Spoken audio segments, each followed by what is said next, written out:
नमस्कार, आप देख रहे हैं मनी सेंट्रल और मैं हूं आपके साथ विशाल शर्मा। इस शो में हम सरकार के उठाए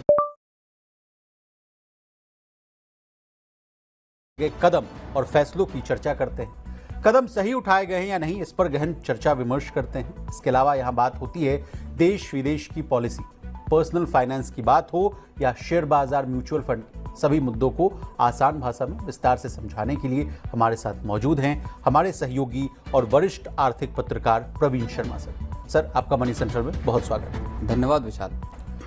आज के मनी सेंट्रल में सबसे पहले बात करेंगे मुकेश अंबानी की। दिग्गज उद्योगपति मुकेश अंबानी ने कहा कि 2016 में रिलायंस जियो के साथ टेलीकॉम इंडस्ट्री में कदम रखने का फैसला उनके जीवन का सबसे बड़ा रिस्क था।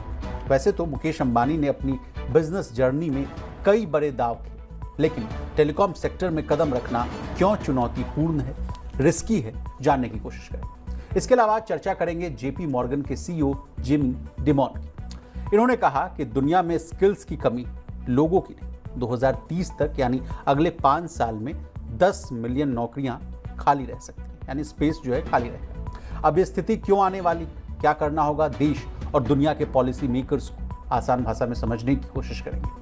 अंत में चर्चा करेंगे India US trade deal, Bharat और America. Hello everyone, welcome back to my channel. It's ATech Flow. In this video we will speak about the Xiaomi 15 Ultra and the Vivo X200 Ultra. People are usually can decide which phone it's go for, which is better and which is more usable, but there is a lot of video you can watch on the YouTube these days about the camera comparisons, and yeah, it's reliable, some of are not reliable, but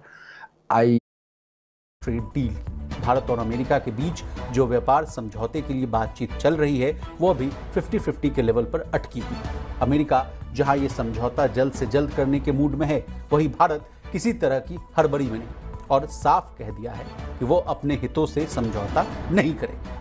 क्यों भारत किसी भी तरह की desperate deal करने के mood में नहीं, समझने की कोशिश करें। तो चलिए बिना देर किए फटाफट करते हैं मनी सेंट्रल की शुरुआत।